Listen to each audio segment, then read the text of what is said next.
Blood was trickling down my forehead as I looked at the torn pieces of the envelope scattered across the living room floor.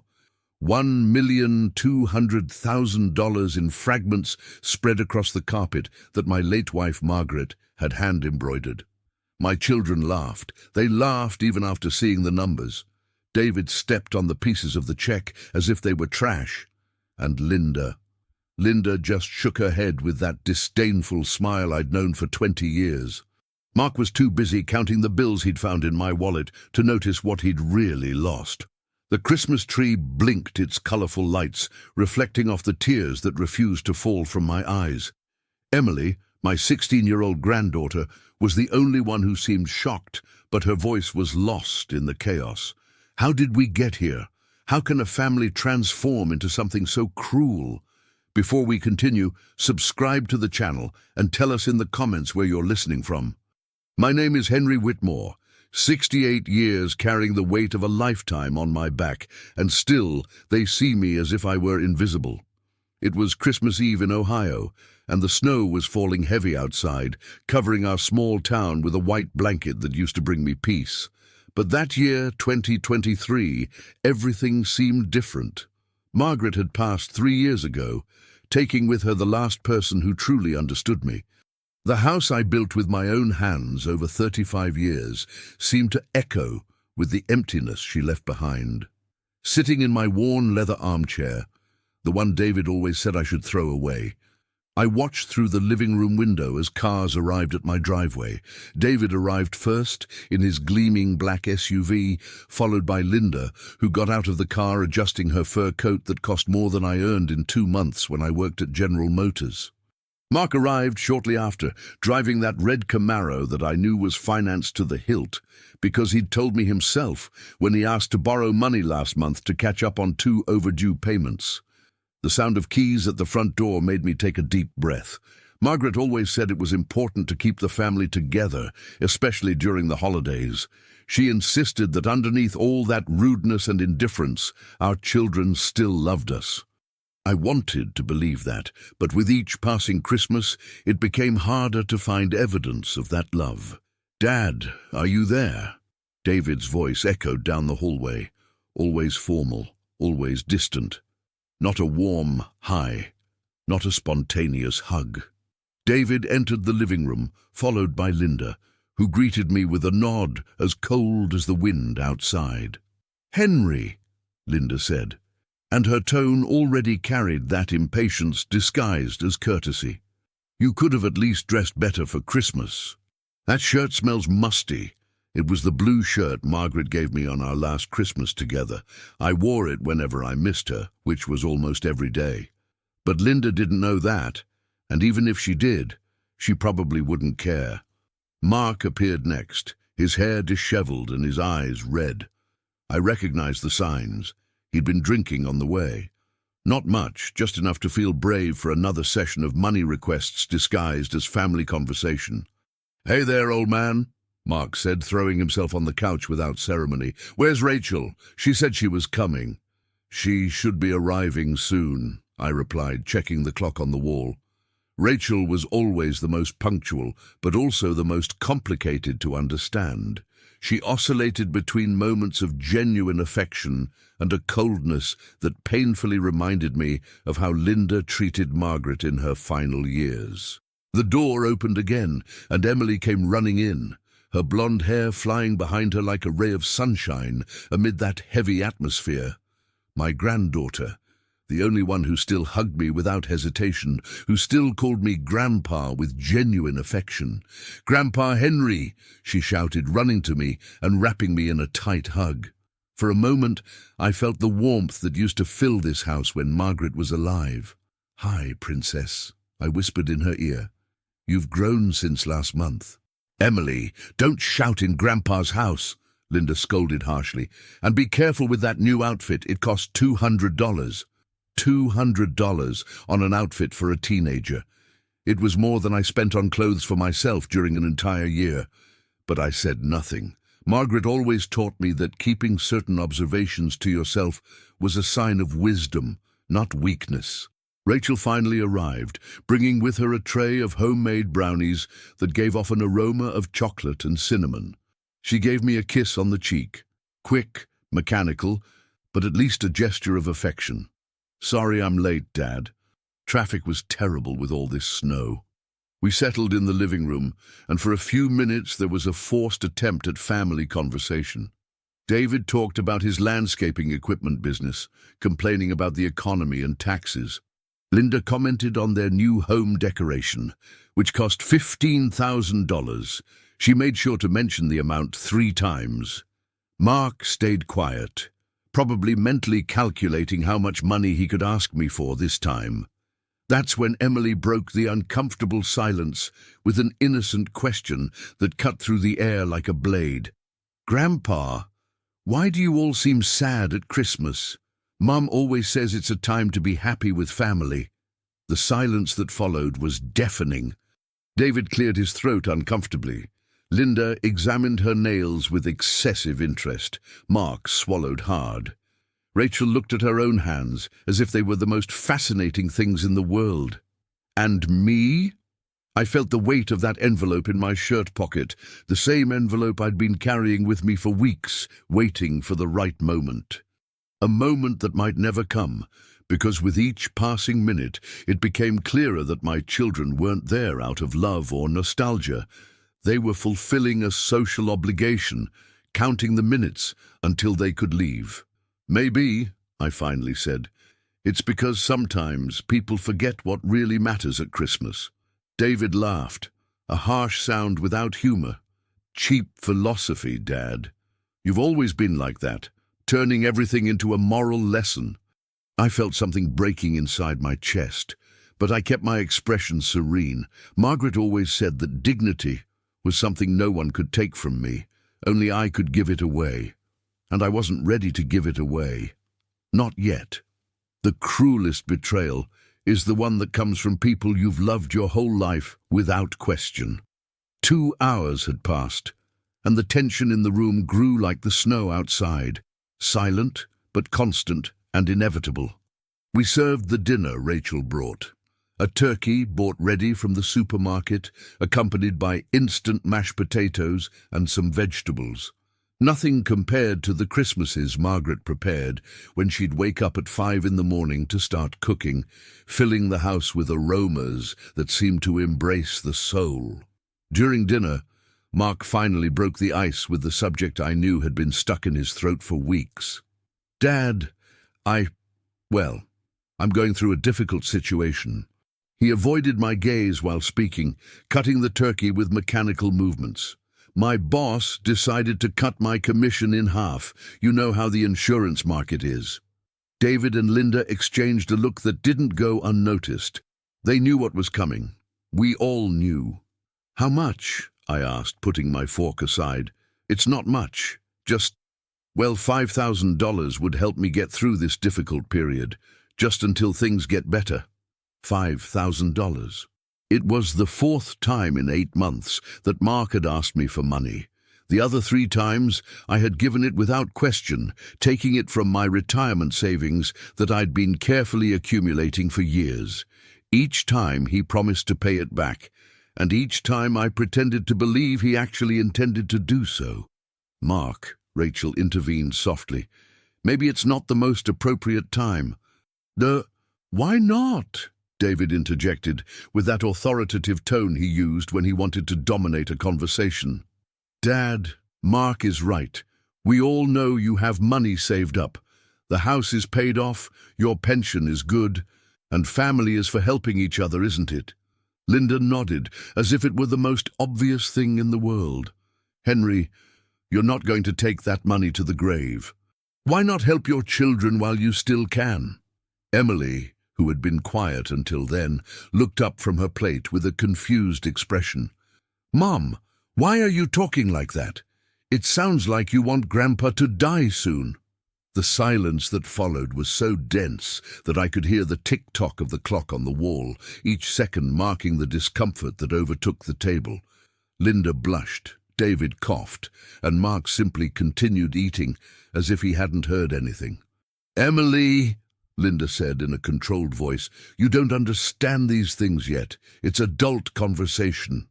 "But I'm 16. I'm not a child," Emily retorted, and I felt immense pride in my granddaughter. She had the same courage Margaret showed when defending what was right. "Emily has a point," I said, supporting my granddaughter. "Maybe we should talk about other things at Christmas." "How about you tell me what you've been doing? How's business, David?" "Linda, how was that Florida trip you posted on Facebook?" David sighed with impatience. "Dad, don't change the subject. Mark made a simple request. $5,000 is nothing to you, but it could save his situation. And how do you know what's nothing to me?" I asked, feeling a spark of irritation ignite in my chest. "Come on, Dad. You worked at GM for 42 years. Your pension must be around $3,000 a month. The house is paid off. You don't have big expenses." David enumerated as if he were auditing my financial life. "Besides," Linda added, "you're getting old. It would be better to see the family well while you're still here than to leave everything to us after you're gone, don't you think?" The fork slipped from my hand and fell onto the plate with a metallic sound that echoed through the dining room. Everyone looked at me, waiting for an answer, but the words simply wouldn't come out. How to explain to them that every dollar of my pension had a destination? Margaret's medical bills that I still paid monthly, the house maintenance that was getting more expensive each year, the medications for my high blood pressure and diabetes, the money I religiously saved for emergencies because no one else in the family seemed to care about tomorrow. How to explain that their constant requests for money forced me to choose between buying the medications I needed or helping a child who spent more on one night of drinking than I spent on food during a month? "Dad?" Mark insisted. "It's just this once. I promise. It was always just this once. And always a promise that dissolved like snow on warm ground." "I'll think about it," I finally said, knowing it was an answer that wouldn't satisfy anyone, but I needed time to process the harshness of that conversation. "Think about what?" David slammed his hand on the table hard enough to make the plates tremble. "It's yes or no, Dad. It's not a difficult decision." Emily jumped in her chair at the noise, and I saw tears forming in her eyes. Rachel finally decided to intervene. "David, lower your voice. You're scaring Emily." "Don't tell me how to talk to my father, Rachel. He's my father too. Then act like a daughter and convince him to help the family." That's when I got up from the table. My knees cracked, the arthritis that had been with me for 10 years reminding me that I was no longer the strong man who worked 12 hours a day on the assembly line, but my voice came out firm and clear. "Enough!" Everyone stopped talking and looked at me. For a moment, I saw in their faces a shadow of the respect they used to have for me when they were children. "Let's go to the living room to exchange gifts. It's Christmas." David laughed with disdain. "Gifts? Dad, you know we don't expect anything from you. You don't need to pretend that." I said, "Let's go to the living room." There was something in my tone that didn't admit questioning. A remnant of the paternal authority I'd exercised for decades, even if apparently forgotten by my children. They got up from the table in silence and followed me to the living room. The Christmas tree blinked its colorful lights, the ornaments Margaret and I had collected over the years, reflecting memories of happier Christmases. Under the tree, some wrapped presents, simple things I'd bought for each of them, nothing extravagant, but chosen with care and affection. And in my pocket, the envelope I'd been carrying for weeks, the envelope that contained more than money. It contained a lesson about gratitude, about family, about what really matters in life. My hand touched the paper through the shirt fabric, and I felt my heart accelerate. Maybe it was time. Maybe it was finally time to show them who Henry Whitmore really was. When you keep a secret for too long, it transforms into a bomb that can explode at any moment. The room was silent, except for the crackling of the fireplace and the soft sound of snow hitting against the windows. Everyone settled into the sofas and armchairs, an arrangement that seemed more like a business negotiation than a family gathering. David and Linda on the larger sofa, Mark sprawled in the armchair that used to be Margaret's, Rachel on the smaller sofa with Emily beside her, and me. I remained standing beside the tree. My fingers still touched the envelope in my shirt pocket, and I felt my heart beating faster. 48 years of secrets were about to come to light. 48 years of sacrifices, of hard work, of decisions I made in silence to protect and provide for my family, even when they had no idea of the price I paid for it. "Well," I began, my voice sounding firmer than I expected, "as is tradition, let's exchange gifts." Mark rolled his eyes. "Dad, you know you didn't need to bother. We're adults." "Come on, Mark," Linda murmured with a forced smile. "Let Henry feel useful." Useful. The word echoed in my mind like a slap in the face. 50 years married to the most wonderful woman in the world, 42 years working on the General Motors assembly line, getting up at 5 in the morning every day, coming home with an aching back and calloused hands, 3 children raised, educated, married, a house built brick by brick with my own fists. And to them, I was just someone trying to feel useful. "All right," I said, swallowing the hurt. "Let's start with the gifts under the tree." I picked up the packages and distributed them one by one. For David, a biography of Henry Ford I found in a used bookstore. He always said he admired visionary entrepreneurs. For Linda, a set of embroidered tablecloths that Margaret had started before she died, and I finished with help from a neighbor. For Mark, a genuine leather wallet to replace that worn one he used. For Rachel, a silver picture frame with a photo of us from when she was a child. And for Emily, a small bracelet with a heart-shaped pendant that was engraved, "For my dear granddaughter, Grandpa Henry." I watched as they opened the gifts. The reactions were polite, but cold.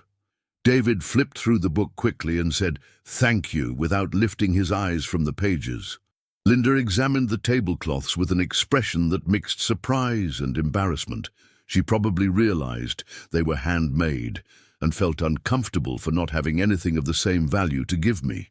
Mark put the wallet in his pocket with a nod, as if he were receiving change at the supermarket. Rachel smiled when she saw the photo, a genuine smile that warmed my heart for a few seconds. Emily was different. She held the bracelet against her chest, and her eyes filled with tears. "Grandpa, it's beautiful. Did you have this engraved yourself?" "I asked to have it engraved at a jewelry store downtown," I admitted. "I wanted you to know how special you are to me." Linda cleared her throat.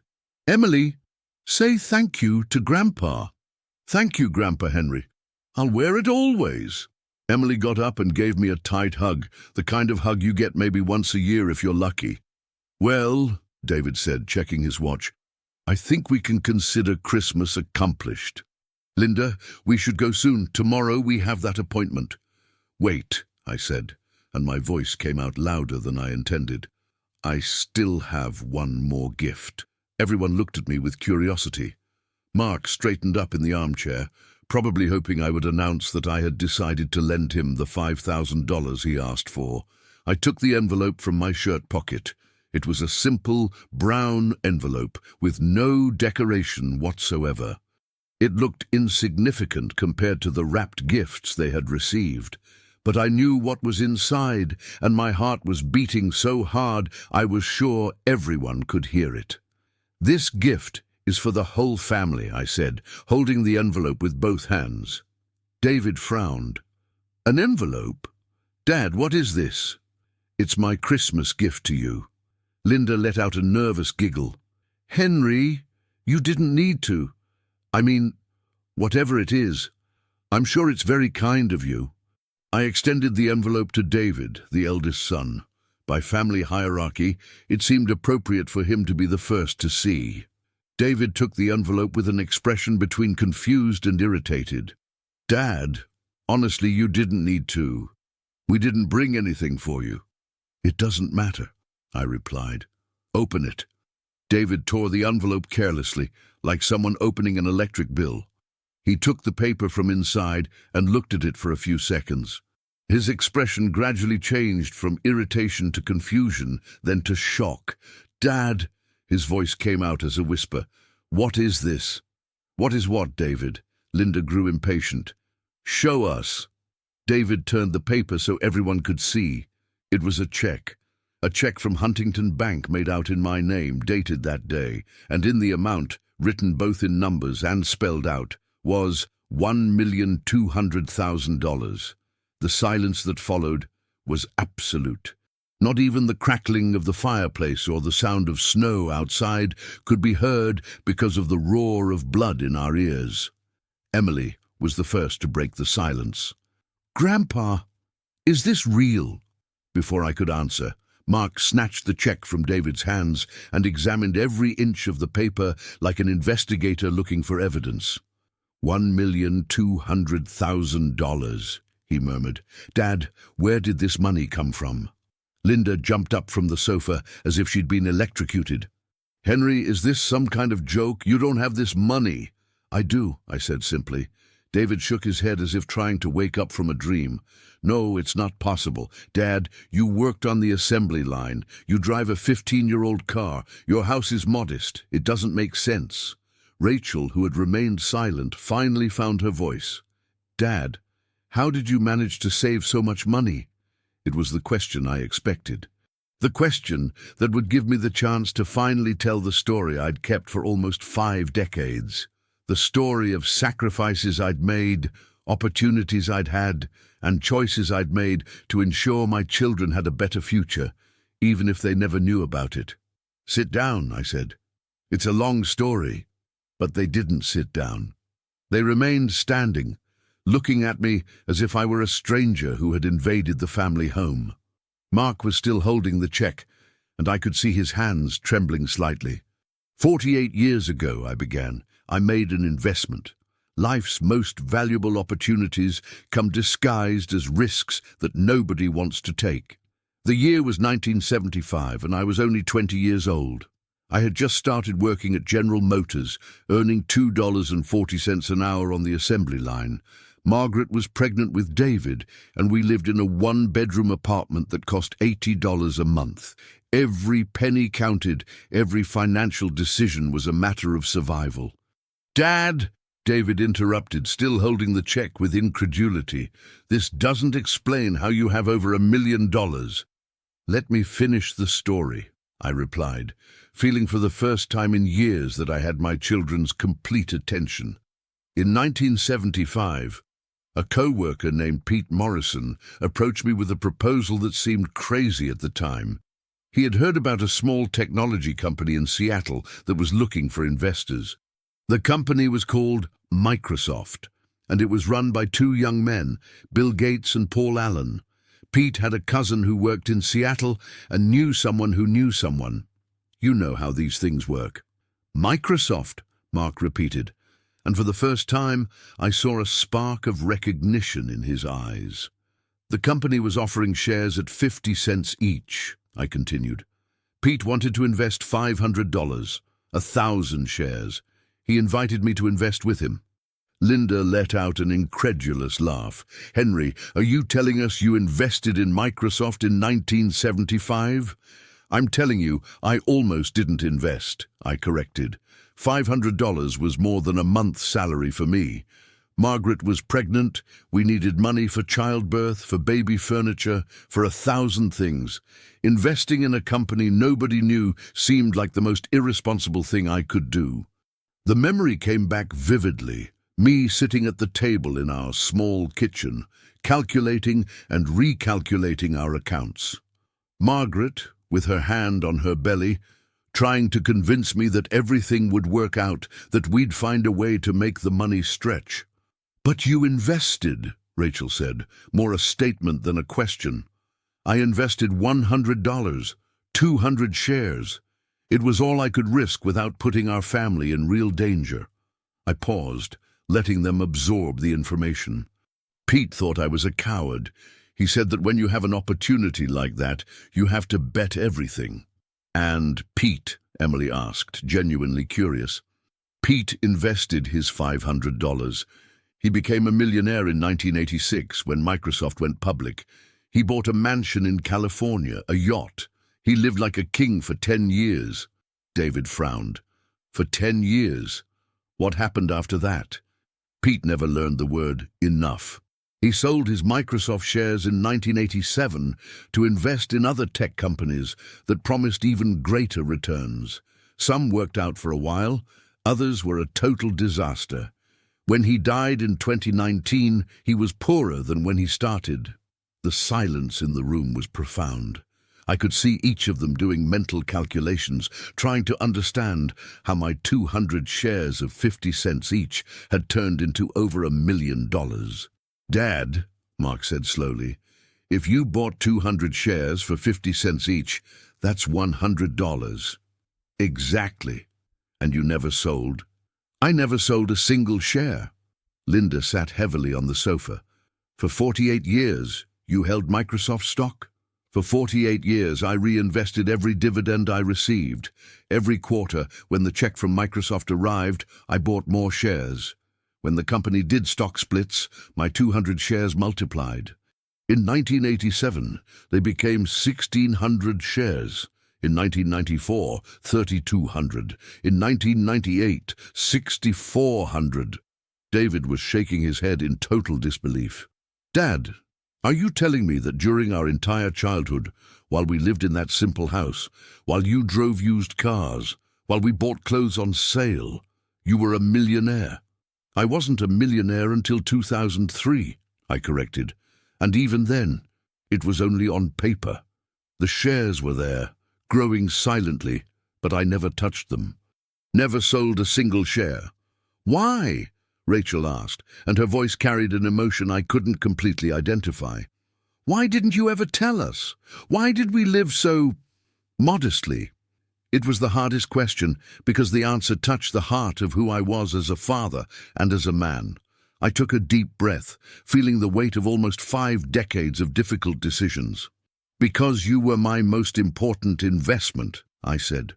Every dollar I didn't spend on expensive cars or bigger houses was a dollar that remained invested for your future.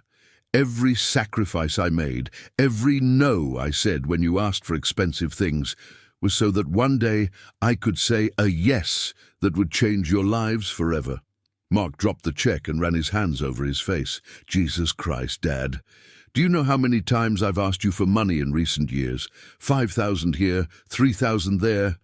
And all this time you had over $1 million saved? I knew exactly how many times you asked me for money, Mark. 9 times in the last 2 years. Total of $32,000, of which you paid back exactly 0. The brutality of the math fell on the room like a stone. Mark blushed. Linda looked away. David started to say something but stopped. And now, I continued, it's Christmas, and this check is my gift to you. $1,200,000 to divide among the 3 children, $400,000 each. That's when something happened that I never could have predicted in 48 years of careful planning. David started to laugh. The most painful sound in the world is the laughter of a child who mocks their father's love. David's laughter started low, almost like a cough, but grew until it became a loud, cruel guffaw that echoed through the living room. Linda looked at him with surprise for a moment, then started laughing too. Mark, always following others' lead, joined the chorus of mockery. "Dad," David said between guffaws, "this is ridiculous. Do you really think we're going to fall for this?" "Fall for what?" I asked, feeling as if the ground were disappearing beneath my feet. "This whole charade," Linda said, wiping tears from so much laughter. "Henry, you may have memory problems because of your age, but we're not stupid." Mark waved the check in the air as if it were a piece of toilet paper. "Dad, this is obviously fake. I mean, look at you. Look at this house. Do you really think we're going to believe that an assembly line worker became a secret millionaire?" Rachel, who had remained silent, finally spoke. "Dad, I know that sometimes elderly people fantasize about things to feel important, but this has gone too far. I felt as if they had ripped the air from my lungs.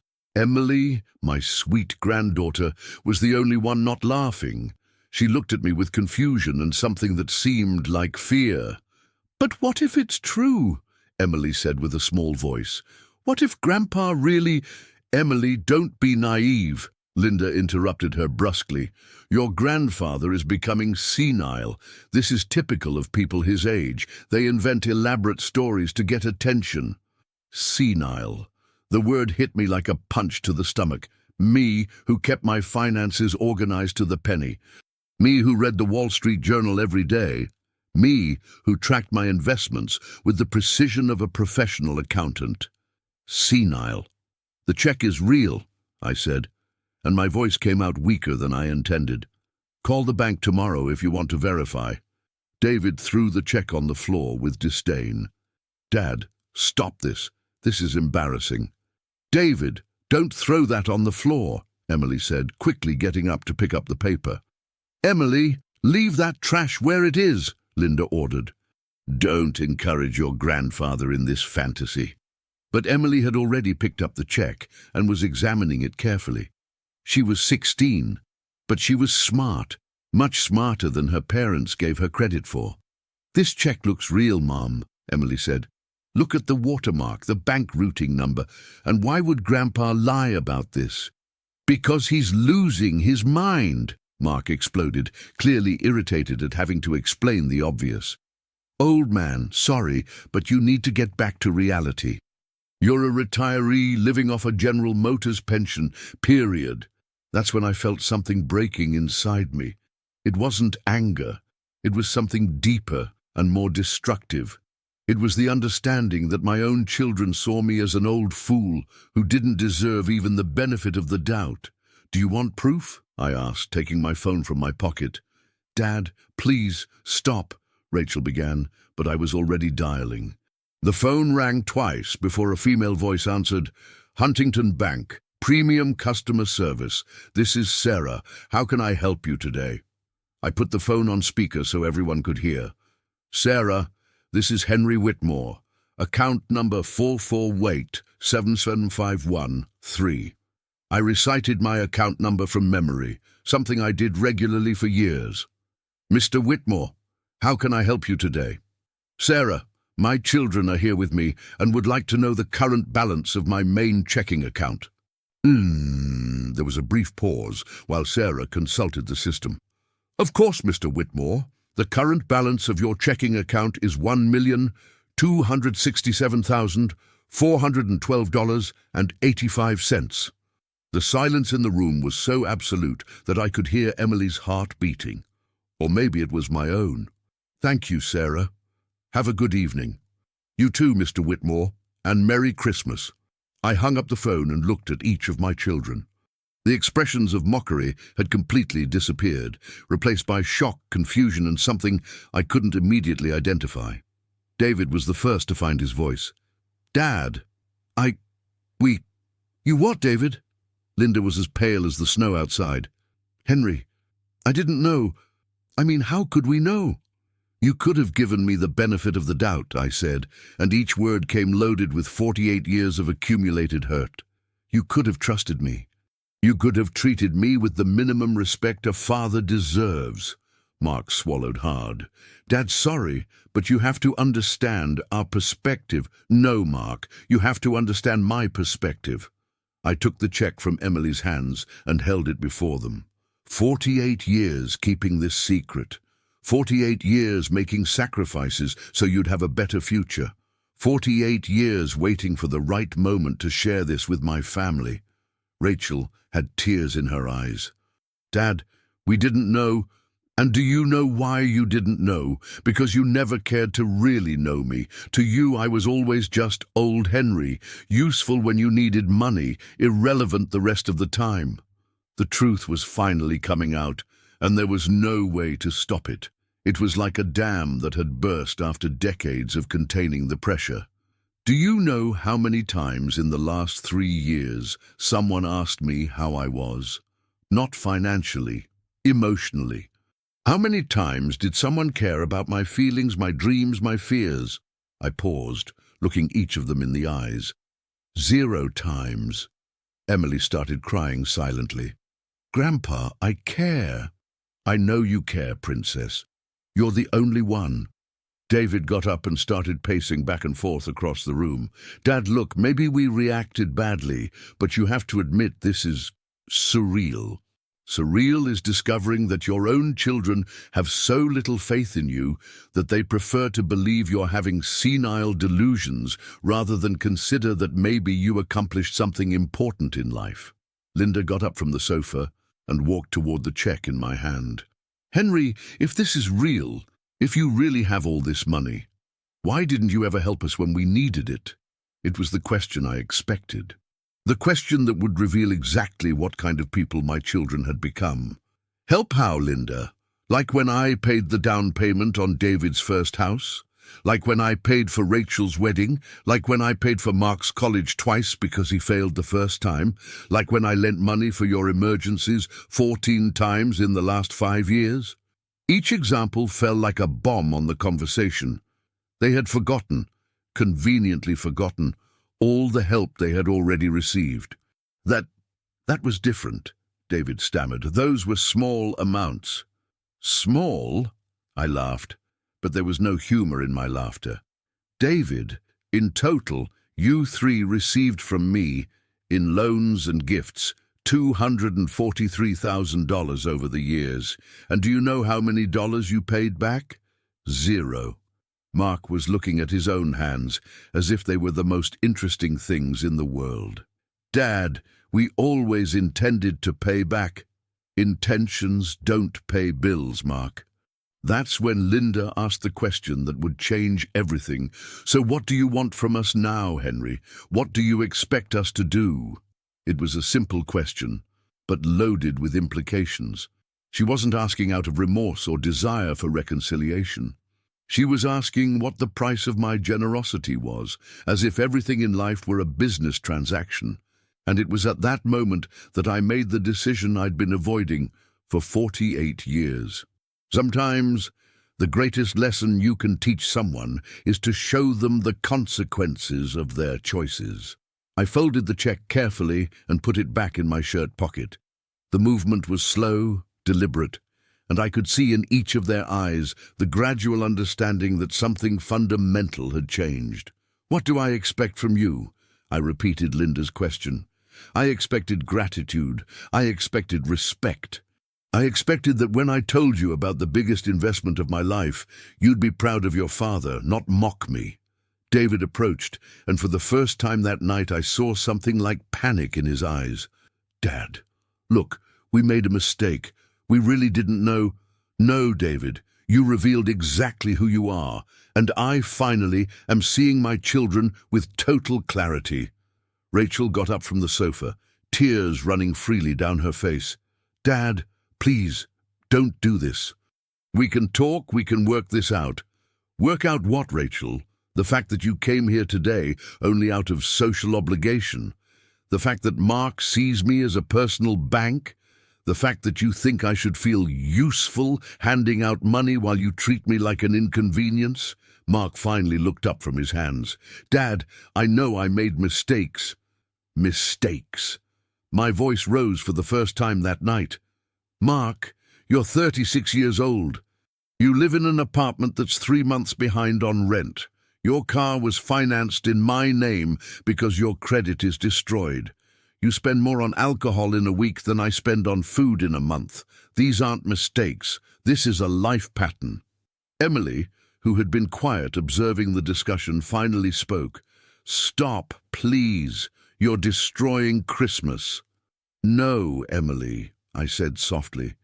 They destroyed much more than Christmas. They destroyed a family. Linda, who had remained surprisingly quiet, finally exploded. Henry, you're being dramatic. All families have problems. That doesn't mean you should punish us for... Punish? I interrupted. Linda, how exactly am I punishing you? By keeping my own money? By refusing to finance irresponsible lifestyles? By expecting a minimum of respect in my own home?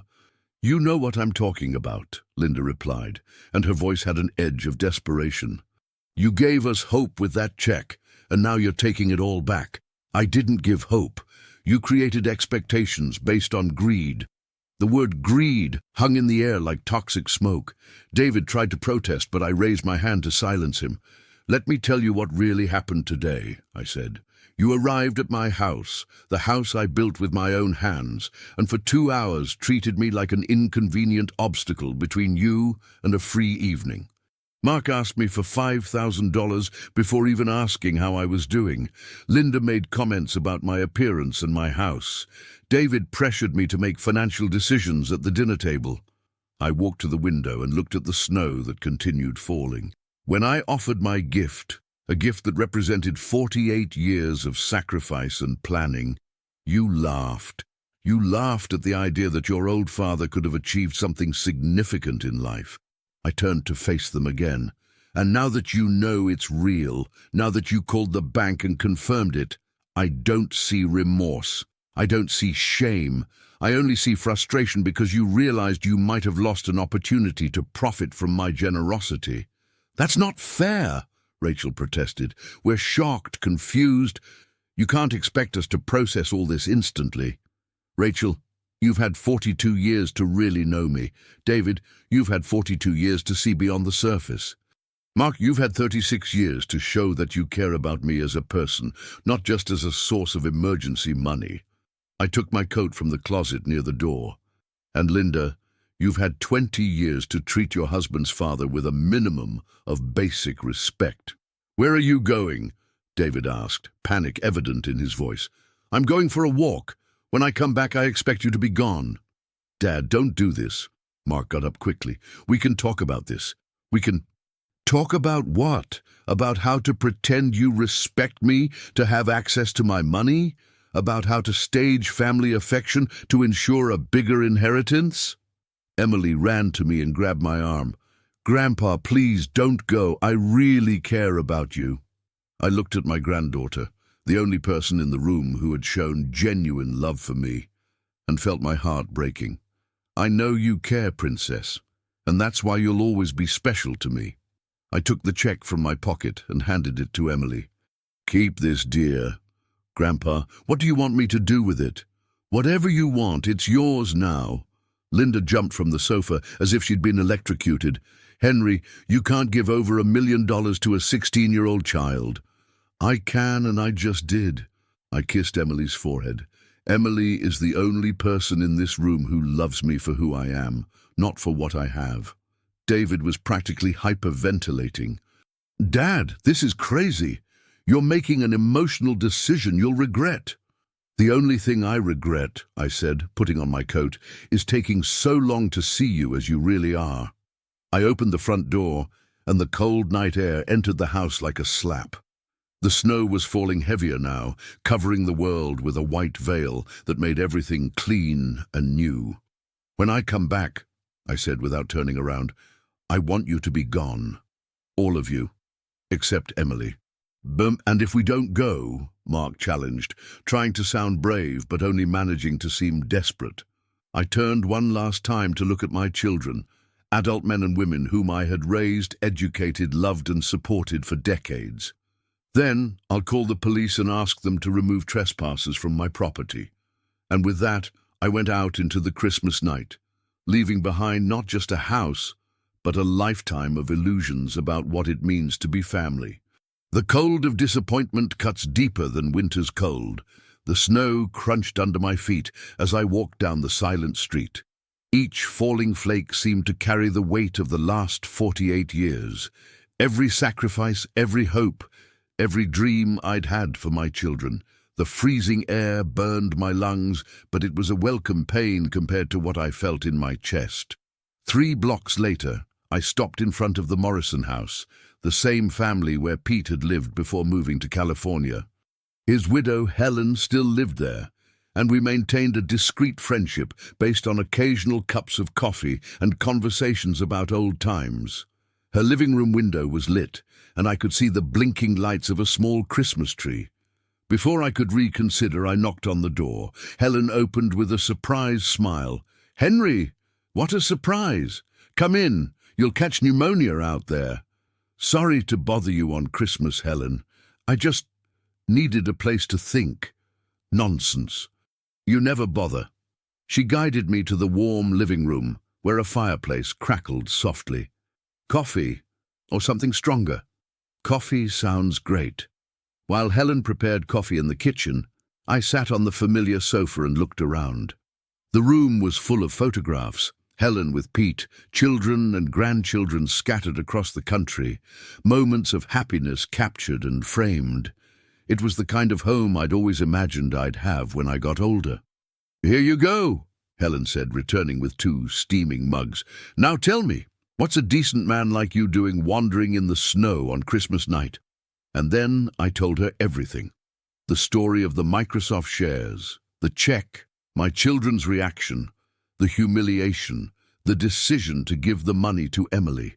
Helen listened in silence, occasionally shaking her head or murmuring sounds of understanding. "My God, Henry," she said when I finished. "Pete always said you were the smarter of the two, but I never imagined my own children would react like that either." Helen was quiet for a long moment, thoughtfully stirring her coffee. "You know, Pete told me once why he sold his Microsoft shares too early." "Out of greed," I replied. "He wanted more, faster." "Not just that." Helen looked at a photo of Pete on the coffee table. "He said he never learned the difference between having money and being rich. He thought wealth was about accumulating things, about impressing people. When he finally understood that real wealth is about security, about peace of mind, about having enough to care for the people you love, it was too late." "And what's your point?" "My point is that your children just made the same discovery Pete made too late. The difference is they still have time to learn." I shook my head. "Helen, you didn't see how they looked at me, how they laughed. It wasn't ignorance, it was contempt. It was fear," she corrected gently. "Fear of discovering they'd spent their whole lives underestimating their own father. Fear of confronting the fact that maybe they aren't the people they thought they were." I took a sip of coffee, feeling the warmth spreading through my body. "That doesn't justify what they did." "No, it doesn't justify it, but it explains it." Helen leaned forward. "Henry, in 40 years of marriage to Pete, I learned one thing. Sometimes the people we love most are the ones who disappoint us most, because they're the only ones with the power to do so. So I should just forgive and forget? Pretend nothing happened?" "I didn't say that.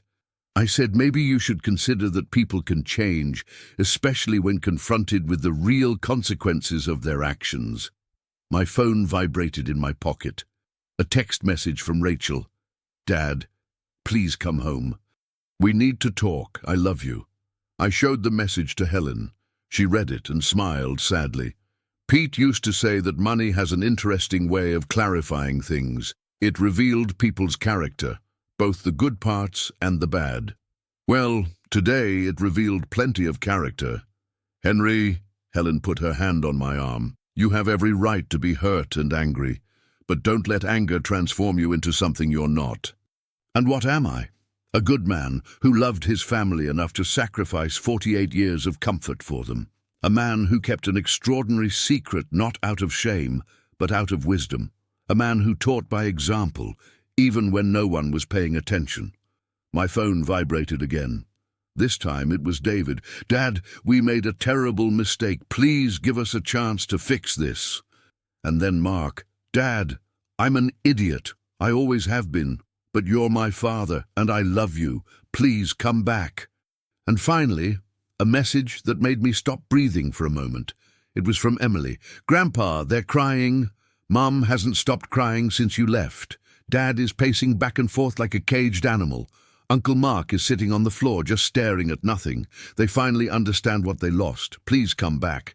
Not for the money, for me." Helen saw the expression on my face. "Bad news?" "I don't know," I admitted. "Maybe it's good news in disguise." "Sometimes," Helen said softly, "the only way for people to learn to value something is to risk losing it forever." I looked out the window. The snow had stopped falling, and the world outside seemed suspended in crystalline silence. It was almost midnight. Technically, it was no longer Christmas.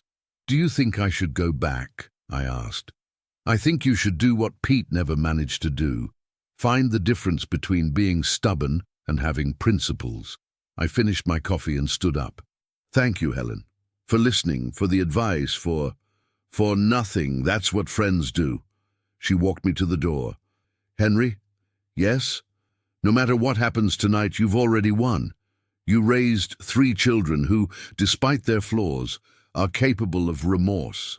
And you raised a granddaughter who loves them enough to plead for a second chance for them." I walked back home under a clear sky dotted with stars. With each step, I felt the weight of the decision I was about to make. It wasn't just about the money. It had never been about the money. It was about the kind of man I was, the kind of father I wanted to be remembered for being, and the kind of legacy I wanted to leave. 3 blocks had never seemed so long. Redemption is possible, but only for those brave enough to face the truth about themselves. When I arrived at my house, all the lights were on. Through the living room window, I could see all of them exactly where Emily had described. Rachel sitting on the sofa with eyes red from crying, David pacing back and forth like a possessed man, Mark on the floor leaning against the wall, staring into emptiness. Emily was sitting in the armchair that used to be Margaret's, holding the check in her hands as if it were made of crystal. I took a deep breath and opened the door. The silence that followed my entrance was absolute. 4 pairs of eyes turned to me with a mixture of hope, fear, and something that took me a moment to recognize: shame. "Dad," David said, and his voice was hoarse. "Sit down," I said simply. They obeyed immediately, a deference they hadn't shown in years. I sat in my usual armchair and observed them for a long moment. They seemed diminished somehow, as if the magnitude of their mistakes had physically shrunk them. "In the last 2 hours," I began, "you've had time to think. So tell me, what did you learn?" Rachel was the first to speak, her voice barely above a whisper. "We learned that we're terrible as children. We learned that we treated you like garbage for years and didn't even notice," Mark added, and for the first time in years, I saw genuine tears in his eyes. David stopped walking and faced me directly. "We learned that we spent so much time seeing you as our father that we forgot you're also Henry Whitmore, a man with his own history, his own dreams, his own extraordinary achievements." Linda, who had been quiet, finally spoke. "I learned that I spent 20 years being cruel to a man who didn't deserve even a second of it." I nodded slowly. "And what else?" "That you don't owe us anything," Emily said, her voice clear and firm. "That everything you did for us was already more than we deserved. That this check," she held the paper, "wasn't a gift. It was a farewell gift." The word farewell echoed in the room like a funeral bell. I saw David swallow hard, Rachel wipe away new tears, Mark close his eyes as if feeling physical pain. "You're right," I said. "It was a farewell gift." "Was?" David asked, and there was desperate pleading in his voice. "Sit closer," I said. "There's more story to tell." They moved like obedient children, forming a semicircle around my armchair. Emily came to sit on the arm of my chair, as she used to do when she was little. "In 1987, I began. When Pete sold his Microsoft shares and became rich overnight, he offered me a job at his company in California. The salary was 3 times what I earned at GM. It would be a chance to give you a completely different life." "Why didn't you accept?" Rachel asked. "Because you were children. David was 12, Rachel 8, Mark 6. You had friends here, school, stability, and I knew that money wouldn't buy back a happy childhood if I destroyed it chasing more wealth." Mark lifted his head. "You sacrificed a fortune for us?" "I sacrificed an opportunity, but I kept my investments, and in 1999, when Microsoft hit its peak, my shares were worth $4 million. The number dropped on the room like a bomb. David opened his mouth, but no sound came out. "4 million, Linda whispered. "For a few weeks, yes. Then came the dot-com crisis in early 2000. I lost almost 70% of the value in 18 months. Jesus, Mark murmured. But I didn't sell. I didn't sell when it was worth 4 million. I didn't sell when it dropped to 1,200,000. I didn't sell because I had made a promise to myself 48 years ago. What promise? Emily asked. That I would only touch that money when it was time to share my inheritance, or when my family really needed it. Rachel frowned. But we asked for your help several times over the years. You asked for money loans, I corrected. There's a difference between needing help and wanting financing for bad life choices. David took a deep breath. Dad, how did you know? How did you know this would be the right moment? Because today you showed me who you really are.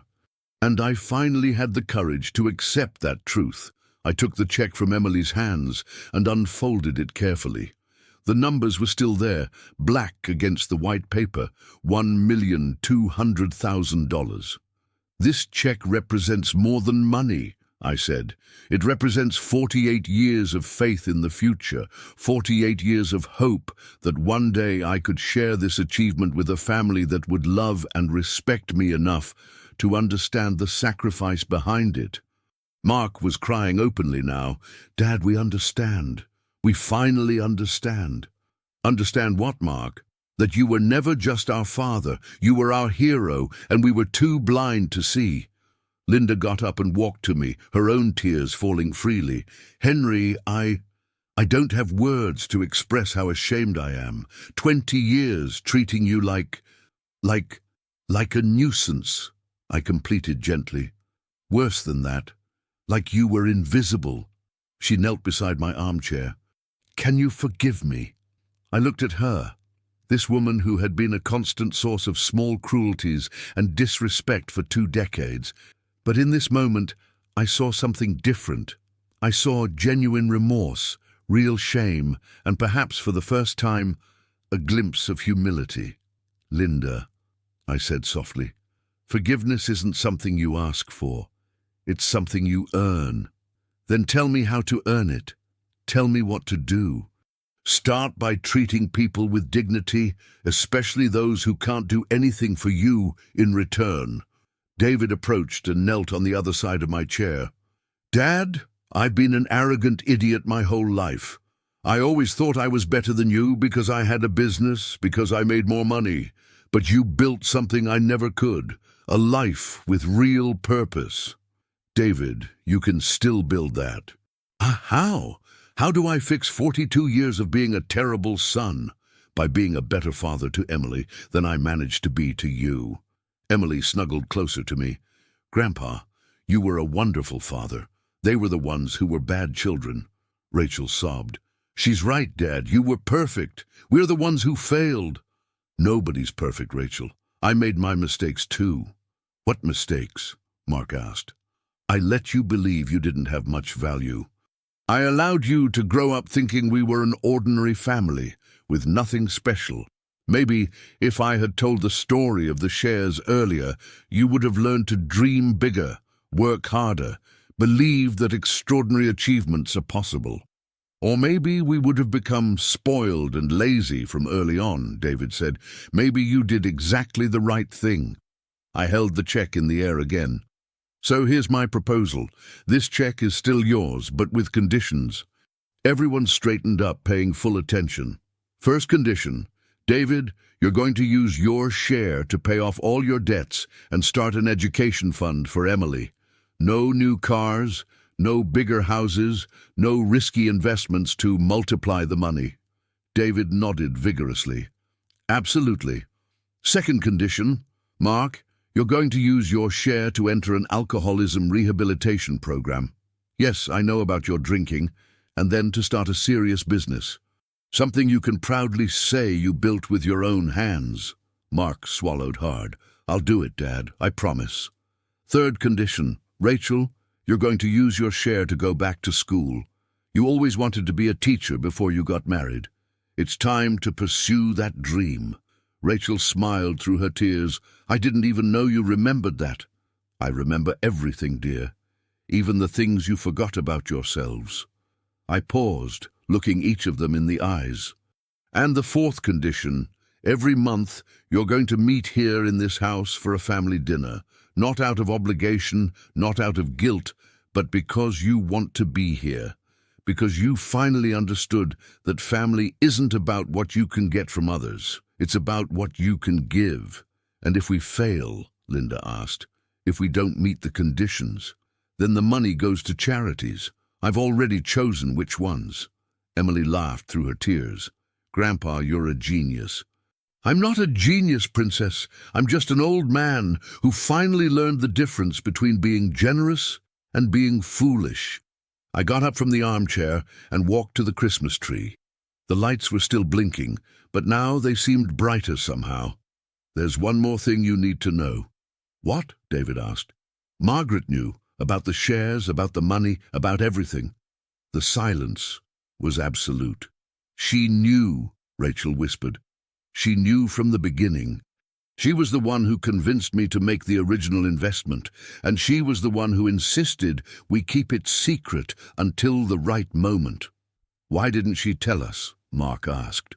"Because she believed, like I did, that you needed to learn to be strong on your own before discovering you had a safety net."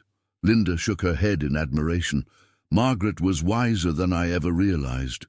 Margaret was wise enough to know that money can be a blessing or a curse, depending on how you receive it." I looked at the clock on the wall. It was almost 1 in the morning. "Well," I said, "technically it's no longer Christmas, but maybe it's the beginning of something better." David got up and hugged me, the first real hug I'd received from him in years. "Dad, I love you, and I'm sorry for everything." One by one, each of them hugged me. Real hugs, with tears and whispers of apologies and promises to be better. When Emily was the last to hug me, she whispered in my ear, "Grandpa, you knew it would work out, didn't you?" "No," I whispered back. "I hoped. There's a difference." "What's the difference?" "Knowing doesn't require faith. Hoping does." And in that moment, for the first time in 3 years since Margaret left, I felt that our house was truly full of love again. The true value of a legacy isn't measured in dollars, but in the change it inspires in the people we love. 6 months had passed since that Christmas night that changed everything. It was a warm July afternoon, and I was sitting on the back porch of my house, watching Emily tend to the garden she had planted in the spring. It had been her idea, using part of the land behind the house to grow vegetables we could donate to the local food bank. "Grandpa," Emily called, wiping dirt from her hands, "the tomatoes are almost ready for harvest. I think we'll have enough to feed 50 families this month." I smiled, feeling that warm pride that only grandparents know. "Your grandmother Margaret would be proud. She always said the best things that grow from the earth are planted with love." Emily came to sit beside me on the bench that David had built the previous month, one of many improvements he'd been making to the house since he paid off all his debts and discovered he had time for things that really mattered. "How was Dad's meeting today?" I asked. "3rd month sober," Emily said with a proud smile. "He said it's the first time in 10 years he wakes up without feeling ashamed of the previous day." Mark had surprised all of us. Not only did he keep his promise to enter rehabilitation, but he discovered a natural aptitude for carpentry during occupational therapy. Now he had a small workshop in the basement and was slowly building a clientele making custom furniture. Nothing extravagant, but honest work that made him feel proud of himself.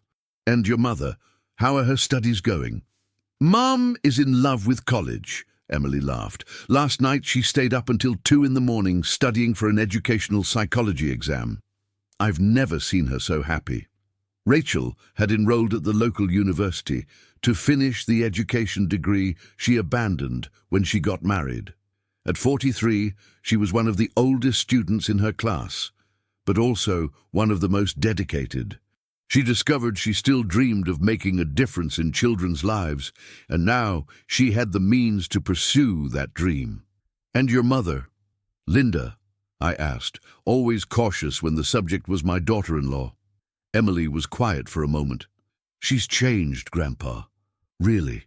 Last week she asked me if I wanted to help her organize a clothing drive for the women's shelter, and yesterday she apologized to me for all those years of being mean to you. That surprised me. Linda had been polite and respectful to me since Christmas, but avoided deeper conversations. Maybe she was finally ready to completely face the past. "And how do you feel about all this?" I asked Emily. "Honestly, it's kind of strange. It's like I have a completely new family, but at the same time it's the family I always wanted to have." I understood what she meant. The monthly dinners we'd been having were different, warmer, more genuine. People arrived because they wanted to be there, not because they felt obligated. David brought stories about his volunteer work with young entrepreneurs. Mark shared his progress in sobriety and his new carpentry projects. Rachel talked about her studies and her plans for the future. Linda was still learning to participate in family conversations without criticizing or complaining, but she was making progress. My phone rang. It was David. "Hi, Dad. Are you home? I wanted to stop by to show you something." "Sure, Emily's here too." "Perfect. I'll be there in 10 minutes. Emily and I continued talking about the garden until David arrived. He parked the same Honda Civic he'd been driving for 5 years. He hadn't bought a new car, despite having money for it now. One of many small changes I'd noticed in him. "Hi, Dad." "Hi, Emily." He gave us genuine hugs, another new habit that still pleasantly surprised me. "I brought something to show you." He took an envelope from his pocket, not very different from the one I had brought at Christmas. "What is this?" Emily asked. "It's the report on Emily's education fund that Grandpa asked me to create." David opened the envelope and took out some papers. "Emily, you know that part of my money went to pay off my debts and part went to create a fund for your college education, right?" "Yes, Dad." "Well, I didn't just put the money in a savings account. I invested it. And," he smiled, "apparently I inherited some investor genes from my father." He handed me the papers. It was an investment report from the Vanguard Group. I looked at the numbers and felt my heart accelerate. "David," I said slowly, "is this saying that Emily's education fund has $240,000? "That's right. I invested in a conservative mix of index funds, and the market has been very kind to us in the last 6 months. Emily's eyes widened. "That's enough to pay for any university I want? And still have money left over for graduate school," David confirmed. "But there's more." He turned to me. "Dad, watching you during all these months, seeing how you managed your finances for almost 50 years, I learned something important." "What?" "That money without purpose is just paper, so Emily and I made a decision together." Emily smiled. "Grandpa, we want to create scholarships for other young people in our community. Children whose grandparents worked in factories like you, whose parents struggled to give better opportunities to their children." I felt tears forming in my eyes. "Are you sure about this?" "Absolutely," David said. "I want other families to have the chance you gave us, the chance to dream bigger, to be better." Emily held my hand. "And I want when I grow up, I can tell my children about the great-grandfather who planted a seed in 1975 and saw it grow into a tree that bore fruit for entire generations." I looked at my son and granddaughter, 2 people who 6 months ago saw me as an irrelevant old man, and now saw me as someone who had built something meaningful and wanted to continue building on that foundation. "You know," I said, "your grandmother Margaret always said that the real test of a life well lived isn't what you accumulate, but what you inspire others to become." "So," David asked, "did you pass the test?" I looked around, at the house I built with my own hands, at the garden Emily planted with love, at the man my son had become when he finally had the chance to truly grow. "Ask me in another 48 years, I said with a smile. And in that moment, sitting on the back porch of my house with my son and granddaughter, planning ways to help other families, I felt something I hadn't felt since Margaret was alive: completeness. The 50-cent per share investment had finally given the return I'd always hoped for, not in dollars, but in love, respect, and shared purpose. And that was worth more than any fortune Wall Street could offer. When I started this story, I was just Henry Whitmore, a 68-year-old man who felt invisible in his own family. Today, 6 months after that transformative Christmas night, I find myself reflecting on how a single moment of courage can change entire generations. I carried my secret for 48 years because I believed my children needed to learn to fly with their own wings before discovering they had a safety net.